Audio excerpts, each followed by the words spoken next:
You're not there. Okay, go. Okay, I muted myself. Thank you, my able PM. Continue to strengthen you and use you the way he has done so far. And Biafrans will give God glory for it because we are very close to the threshold of Biafra. So please, as your hands are up, 60 seconds, please do not hesitate to bring your questions. Very engaging questions. As you can see, everything happening before your very eyes, and Biafra is unfolding right before us. Okay, who is the first person? My minister? Jaja God. Okay, Jaja God, please grab the mic, please. Thank you so much, my Prime Minister. Mejiri Wago, ndị ilo si n'ọdụ ha nkọ, mana ha ekwetago n'ọdụ nkọ. Anyị na-ekene gị n'ife ị na-eme. Daalụ. Chineke ya ga n'iru na-akwado. Our own Minister of Information, Mazi Sonny, I salute you from here, and our Deputy Raf, Vam, I salute you from here. My Minister, my Prime Minister, I really don't have any question, but I want to say something based on this emergency broadcast. The drug lord came out the other day to say that that they are going through reform of Nigeria and they will take a very strong and drastic decisions. And I want to say that every reform that you are taking Biafrans through and every drastic decisions that you are making to see that our freedom is achieved, that over 8-something million Biafrans are strongly behind you. And in Finland, you will know how serious they are to see you get this freedom for us. Thank you so much, my PM. May God alone continue to strengthen you on this hard work that you are doing. Thank you. I salute you from here. Thank you very much. Thank you, Jaja Godson. All right, we have Adan Dimbunandegede. Please bring up your question. Please remember to raise your hands. Other people in the room, raise your hands, and that will make us identify you very quickly. Thank you. Adade Olama, please unmute yourself.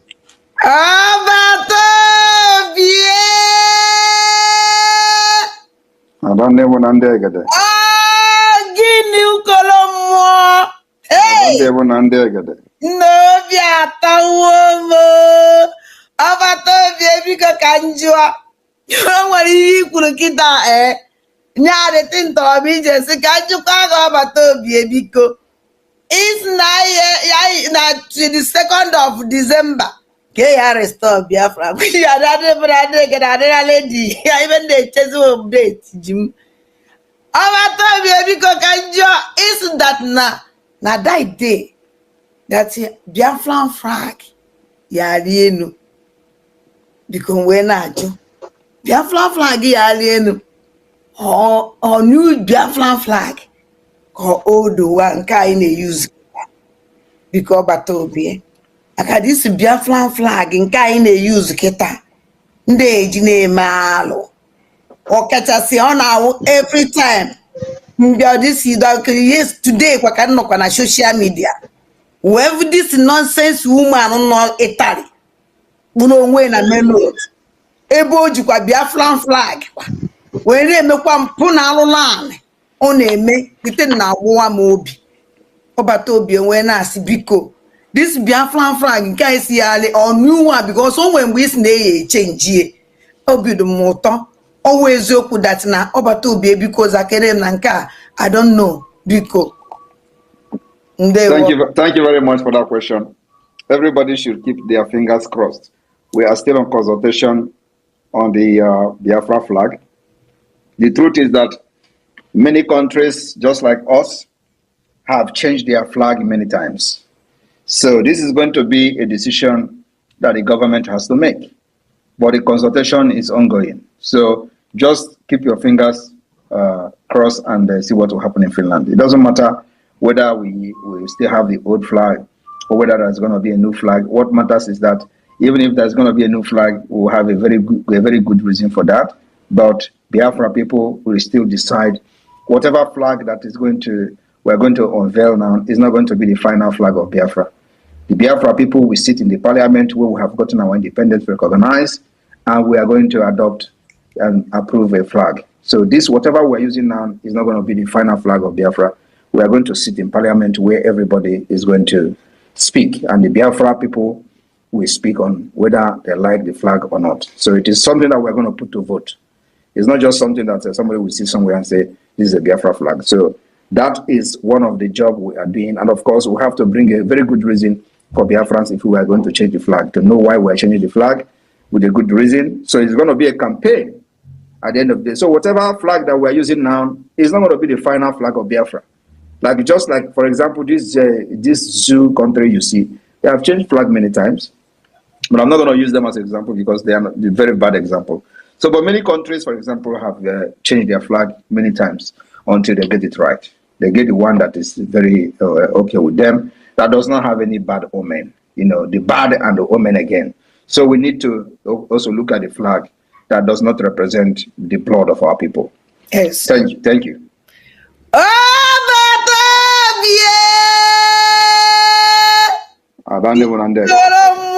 Na jisike chim goziele ngi chukwu kabia waduwele ngi ya gbala ngume ya nọrọ nga aka nni na aka ekwe ọbata obie jisike. Thank you. Thank you, Adandembo Nandegere. Thank you so very much. And you can see that everything is by law and order. So Biafrans are always considered. And please, those of you in the room, remember the PM have only 20 minutes. I'm sure it has reduced to 15 minutes. So you have to raise your hands. Chrissy, please unmute yourself. Hello, my amiable Prime Minister, Mazi Simon Ekpa. Good evening to you. Good evening to Raphael and Mr. Simon, Minister of Communication. I thank you all for hosting this space today. Mr. Sonny is his name. Sonny. Go ahead, please. Prime Minister, last time I engaged you on a conversation on this very space, and I thank you for always coming up to update us on this space. We appreciate you for this. And also, I want to say history always have a way of repeating itself. And you have always taken your time to educate us and also teach us things we in Nigeria, or those of us who are outside Nigeria, still didn't know about freedom fighting. You are bringing it to our doorstep. We thank you for this, Prime Minister. Chukwu Goziegi. I want to use this opportunity also to say to you, in the past 1 month, if you have observed that on this Twitter space, new recruits of this Nigerian agent springed up, most probably they have sensed that we are much closer to our December 2nd declaration. Prime Minister, please, what do you have to say about this? Because these new recruits, there are much and coming out more and more. Please. But I have warned about it before they started coming up. You are following, like you said, you will know that, immediately I issued warning about the possible attack and the propaganda. They started springing up. So you shouldn't be surprised. Why are you surprised and asking me what should we do?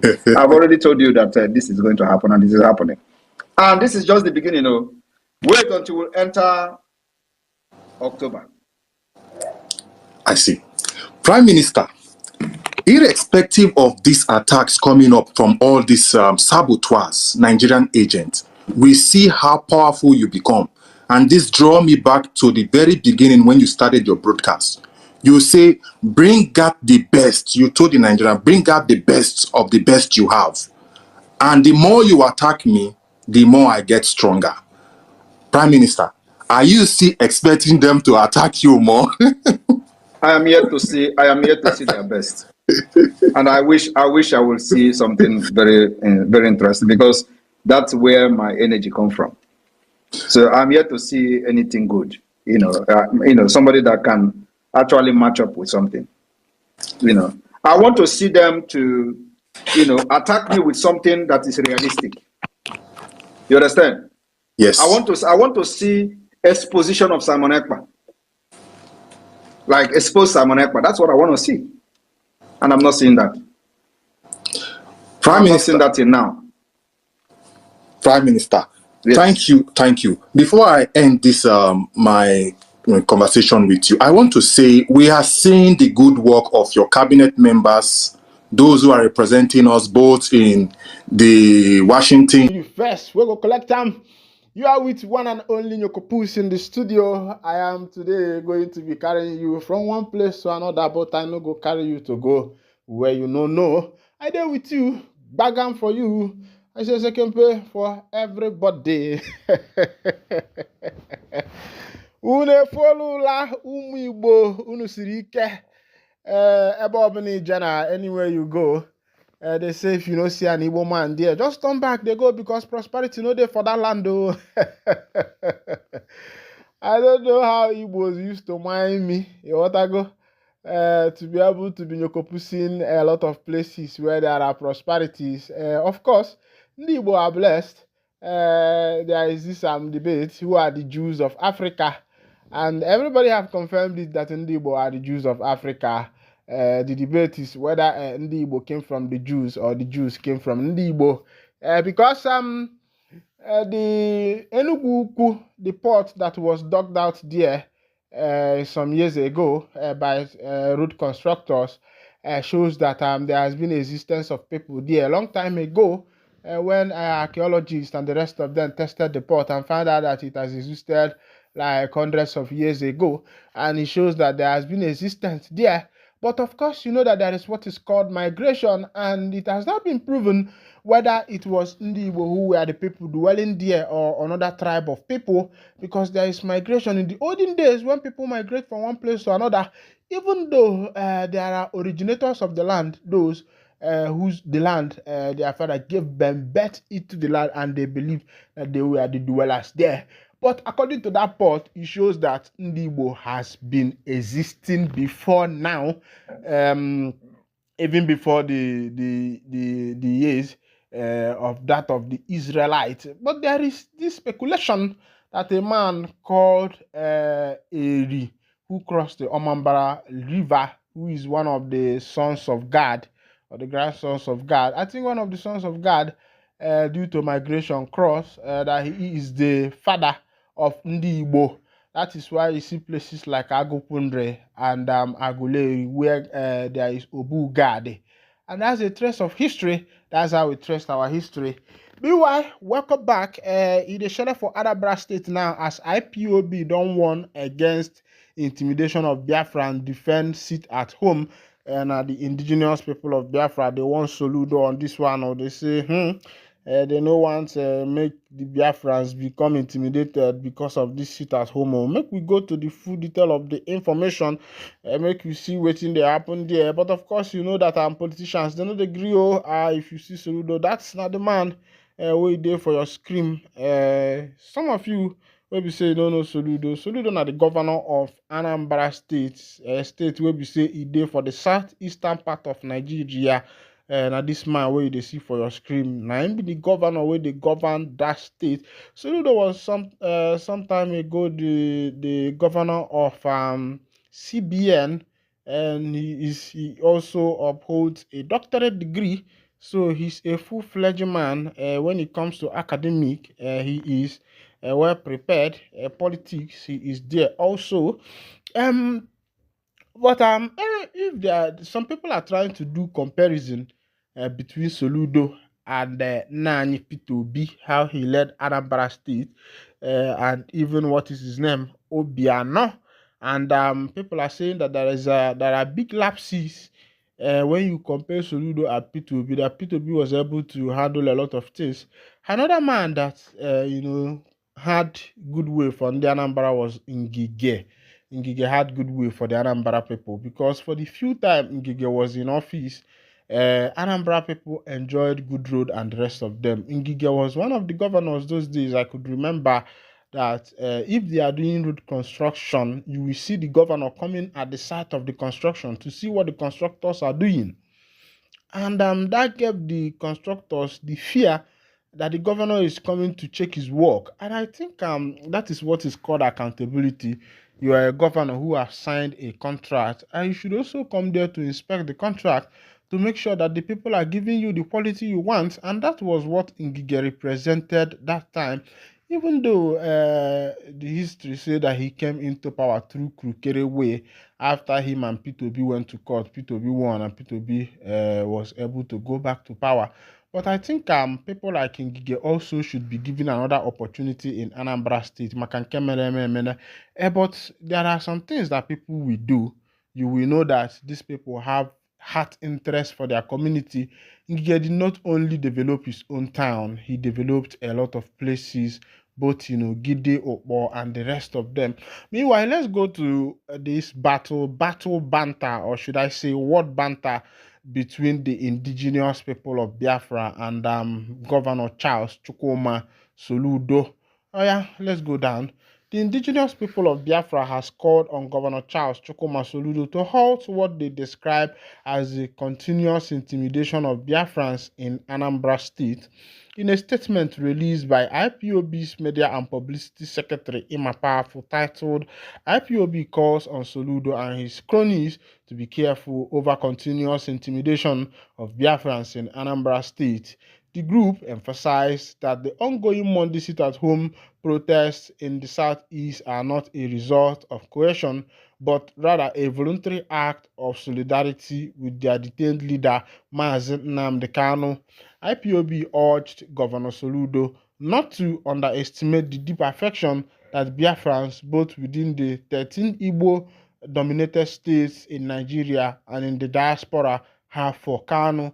They stated that the sit-at-home protests, which were initially called off by IPOB but continue to be observed, represent a form of self-sacrifice and a peaceful means of expressing displeasure over Kanu's prolonged detention.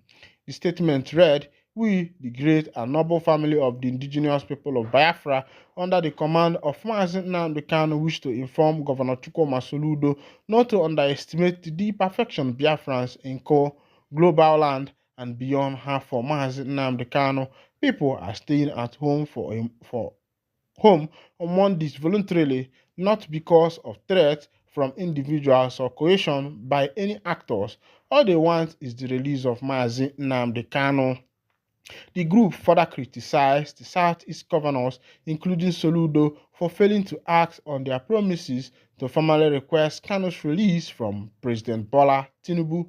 IPOB reminded the public that nearly 6 months have passed since the governors resolved in a meeting in Enugu to visit President for Kanu's release, yet no action has been taken.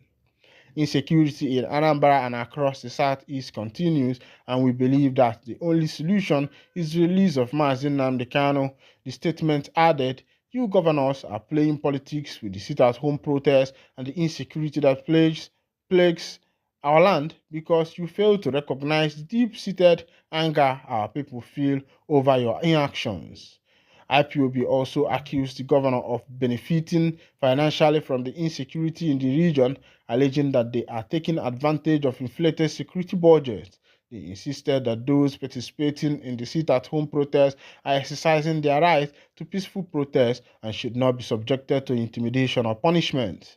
The group concluded by affirmation that the sit-at-home protests will continue until Kanu is released, urging Soludo to reconsider his approach to this issue. Those choosing to sit at home are doing so far for Mazen Nnamdi Kanu, as no one else. You cannot stop it by force. All right, wonderful people, welcome back. This is coming from Emma Powerful, the spokesperson for the indigenous people of Biafra.